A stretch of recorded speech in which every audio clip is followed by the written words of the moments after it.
हमारे साथ इतना बड़ा धोखा हुआ है कि शायद और कोई 10-20 लाख रुपए हमारे कोई हड़प ले, धोखा कर ले, वो कोई बड़ी बात नहीं। और मनुष्य जीवन के साथ जो बिना धोखा कर रहे हैं, इससे बड़ा आपके साथ कोई भी धोखा नहीं, इससे बड़ी कोई हानि आपको और हमको नहीं हुई। इस मानव शरीर का एक सांस कितना कीमती बताया है परमात्मा ने। कबीर कहता हूँ कहीं जात हूँ, कहूँ बजा के ढोल, श्वास जो खाली जात है ये 3 लोक का मोल।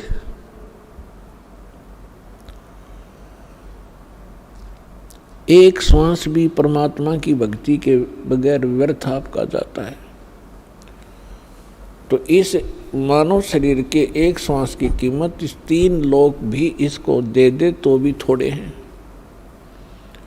पृथ्वी पूरी, स्वर्ग और पाताल। तो विचार कीजिए पुण्यात्माओं, आपको उन नकली संतों और पंथों में जो आपने जीवन नाश कर दिया, वो समय व्यर्थ हुआ। वो कितनी हानि हो चुकी है। अब इसके लिए परमात्मा ने बताया है कि अब चिंतित ना हो। परमात्मा बताते हैं पीछे गई सो जान दे, और ले रहती को राख, उल्टी ला चढ़ाइयो करो अपुटी चाक। के पीछे जो गया सो गया, उसकी ज्यादा उसका दुख ना माने। अब सच्ची भक्ति आपको मिली है, सच्ची लगन, सच्ची श्रद्धा मर्यादा में रहकर इसकी भक्ति करो। उसके लिए परमात्मा बताते हैं जीवन तो थोड़ा ही भला, जय सत्य सुमरण हो, और लाख वर्ष का जीवना देखत रहनी कोई। बगैर सत्य भक्ति के चाहे लाखों वर्ष साधनाएं करते रहो, जो शास्त्र विरुद्ध है उनकी कोई कीमत नहीं, उनका कोई लाभ नहीं, यूजलेस होती है। और जीवन तो थोड़ा ही भला, जब सत्य सुमरण हो, यानी सच्ची साधना हो, सच्चा नाम हो, सच्चे गुरु से प्राप्त हो, तो थोड़े ही समय में आपकी वह कीमत पिछली पूरी हो जाएगी। पिछला जो घाटा था वो पूरा हो जाएगा। पुण्यात्माओं, आप प्रथम बार आया है, कोई दूसरी बार, कोई तीसरी बार है। आप अभी बालक हो, बच्चे हो, जैसे भी आपका ये ज्ञान मैच्योर होता चला जाएगा, आपको पता चलेगा कि आप कौन हैं, कहाँ से आए हैं, आपको यहाँ किसने रोक रखा है, और इसके पीछे किसका स्वार्थ है। हमारे साथ ऐसी दुर्गति हो रही है, बच्चे हैं, परिवार है, हम प्यार से रह रहे हैं, कितनी ममता है हमारी। चाहे हम कष्ट में भी हैं तो भी हम अपने परिवार में और घर में अपने को हम अच्छा समझते हैं, और एक सेकंड में ना जाने के बिजली गिर जाए, यहाँ पर मृत्यु हो जाए, एक्सीडेंट हो जाए, रोग से मर जाए तरफ तरफ के। तो ये क्या है? ये बात समझाने के लिए परमात्मा आए थे। परमात्मा ने आकर के हमें ज्ञान दिया है कि तुम यहाँ के वासी नहीं हो, ये काल का लोक है। इसमें जब तक आप रहोगे आपको ऐसे ही दुख बने रहेंगे। उसके लिए विकल्प बताया है परमात्मा ने। मन तू चल रे सुख के सागर, जहाँ शब्द सिंधु रत्नागर। मन तू चल रे सुख के सागर, जहाँ शब्द सिंधु रत्नागर। भाई कोटि जन्म तोय भर मत होगे, कुछ ना हाथ लगा रे।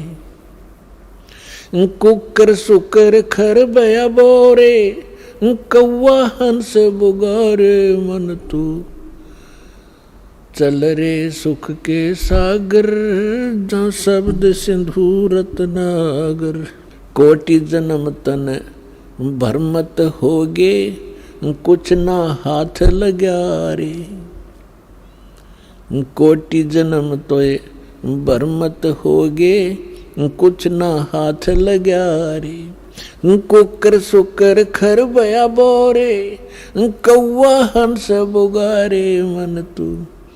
चल रे सुख के सागर, जहाँ शब्द सिंधु रत्नागर। भाई कोटि जन्म तू राजा की न्या, मिटी न मन की आशा।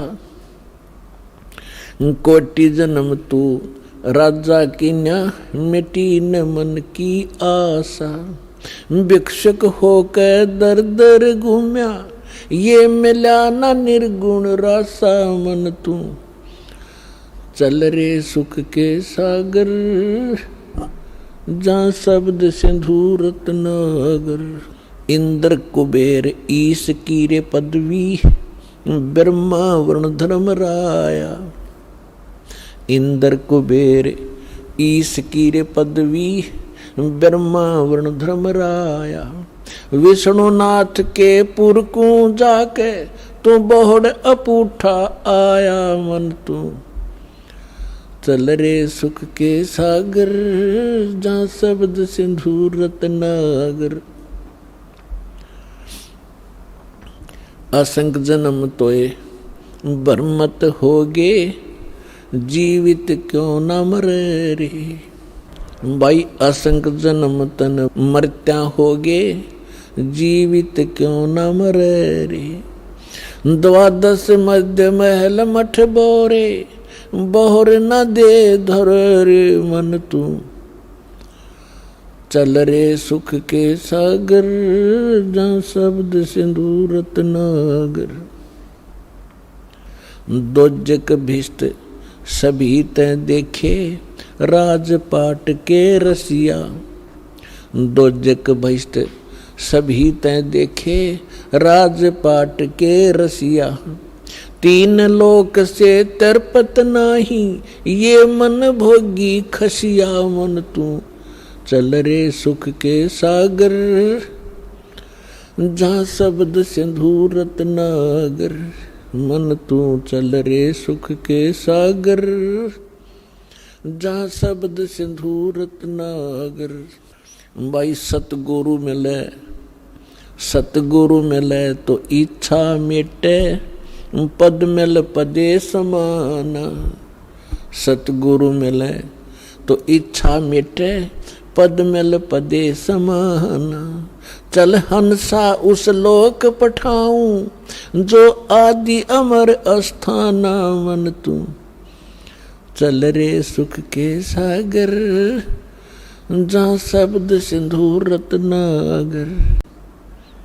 मन तू चल रे सुख के सागर, जहाँ शब्द सिंधु रत्नागर। चार मुक्ति जहाँ चंपी रे करती, माया होरी दासी। चार मुक्ति जहाँ चंपी करती, माया हो रही दासी। दास गरीब अभय पद पर से, वो मिले राम अविनाशी मन तू। चल रे सुख के सागर, जहाँ शब्द सिंधु रत्नागर। मन तू चल रे सुख के सागर, जहाँ शब्द सिंधु रत्नागर। पुण्यात्माओं, सत्संग उसे कहते हैं जिसके अंदर यथार्थ ज्ञान बताया जावे आध्यात्मिक मार्ग का, और केवल परमात्मा के नाम पर कोई जागरण कर देना या कोई सुदामा कृष्ण की कथा सुना देना, राम और बिलनी की कथा सुना देना, ये सत्संग नहीं होता। सत्संग का अर्थ होता है यथार्थ ज्ञान, और जो सदग्रंथों से प्रमाणित हो और श्रोताओं को यथार्थ ज्ञान प्राप्त करा जाए, उसको सत्संग कहते हैं। और सत्संग परमात्मा ही आकर बताते हैं। ये हमारे सद्ग्रंथ भी प्रमाणित करते हैं। और परमात्मा की महिमा उनकी लीला से भी सबसिद्ध है कि वो परमात्मा सतलोक में रहते हैं, वहाँ से गति करके आते हैं, यहाँ अपनी जानकारी वे स्वयं ही बताते हैं। ये वेद भी प्रमाणित करते हैं। और फिर जिन महापुरुषों को परमात्मा मिले हैं उन्होंने भी वही परमात्मा को आंखों देखकर परमेश्वर की जो महिमा बताई है वो वही है जो सब सद्ग्रंथों से मेल खाती है। सबसे पहले हमने भगवान को पहचानना होगा। कौन है परमात्मा, कैसा है भगवान, उसकी आवश्यकता क्यों है, उसकी खोज क्यों कर रहे हैं हम युगों से, और फिर उसकी प्राप्ति कैसे होगी। ये सत्संग में ये 4 पॉइंट है बस। परमात्मा कैसा है, परमात्मा कहाँ रहता है, परमात्मा की आवश्यकता क्यों है, और उसकी प्राप्ति कैसे होगी। बस यदि ये कंसेप्ट क्लियर हो जाते हैं तो आप भगत बन गए। गीता अध्याय नंबर 2 के श्लोक नंबर 53 में कहा है, 53 में, कि अर्जुन जो भिन्न भिन्न प्रकार के भ्रमित करने वाले वचनों से तेरी बुद्धि हटके एक परमात्म ज्ञान पर यानी यथार्थ ज्ञान पर स्थिर हो जाएगी, तब तू योगी बनेगा। योगी माने भक्त। तब तू योग को प्राप्त होगा, अर्थात तब तू भगत बनेगा। नहीं तो तुझे कोई डगमग कर देगा, अगे साधना ठीक नहीं तेरी, ये मार्ग ठीक नहीं, ऐसा कहीं नहीं लिखा। तो पुण्यात्माओं, दास का उद्देश्य सबसे पहले यही रहता है कि आपको ऐसा दृढ़ कर दूं, आपको भगत बनाऊं, और फिर भक्ति तो आप पे हो जाएगी। फिर भक्ति में झंझटे नहीं रहेगा, क्योंकि डगमग नहीं हो सकते आप। और यथार्थ मंत्र 100 प्रमाण देकर आपको सिद्ध कर देगा दास कि इस भक्ति और इस साधना, इस भगवान के अतिरिक्त और ना कोई भगवान है, और ना कोई और साधना है, और ना ही इसके अतिरिक्त पृथ्वी पर कोई ज्ञान है। अब परमात्मा को पहचानने के लिए हमने कुछ आधार मानना होता है।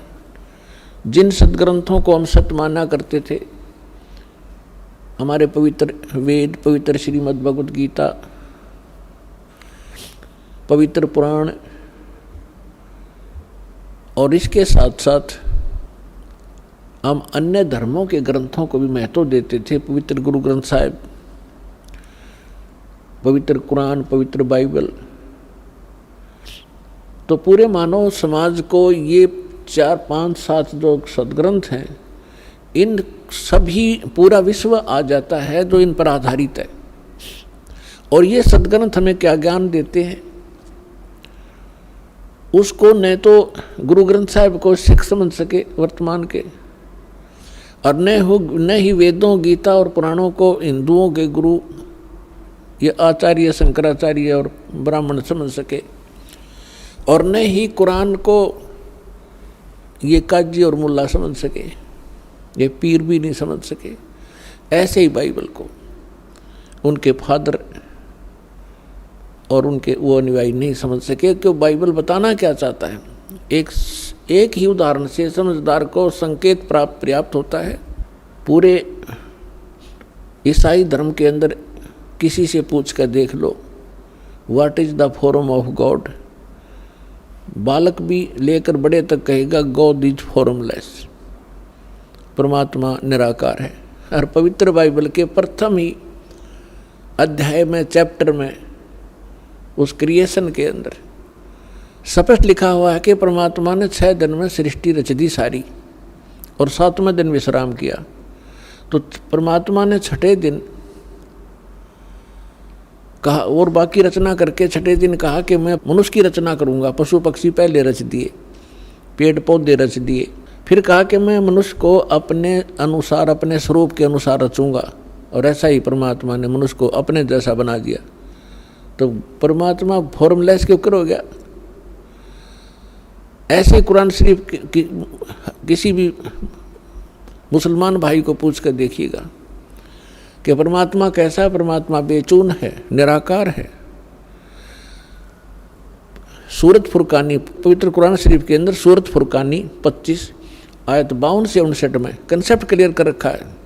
कुरान शरीफ का ज्ञान दाता हजरत मोहम्मद जी को कह रहा है कि कबीर नाम का अल्लाह, अल्लाह कबीर, वो सुप्रीम पावर है और वही पूजा के योग्य है, वही पाप नाशक है और वो वही है जिसने 6 दिन में सृष्टि रची और 7वें दिन तख्त पर जा बैठा।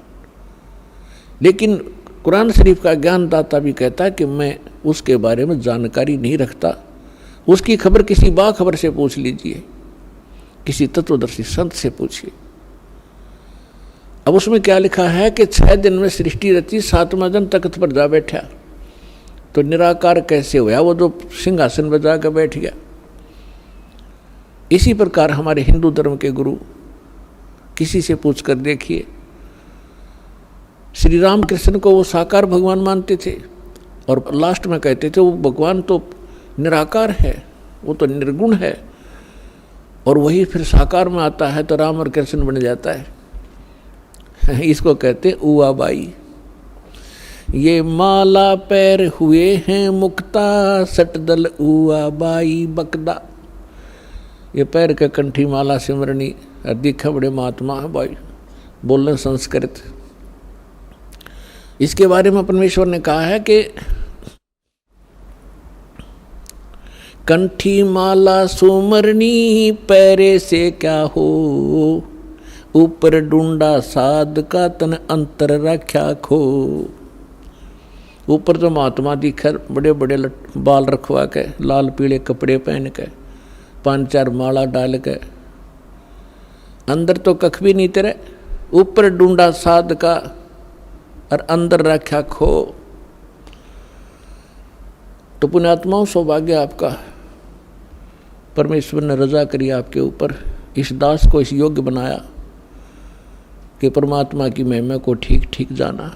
कृपा भगवान की है, जीव के स्तर का यूँ काम नहीं है, परमात्मा ही बुद्धि देता है। जब तक हम काल के अंतर्गत थे तो हमारी बुद्धि उसके हाथ में थी, उसने सारी बकवाद करवाई, उल्टा ज्ञान दिवाया, उल्टी साधना करवा कर हमारा जीवन नाश कराया।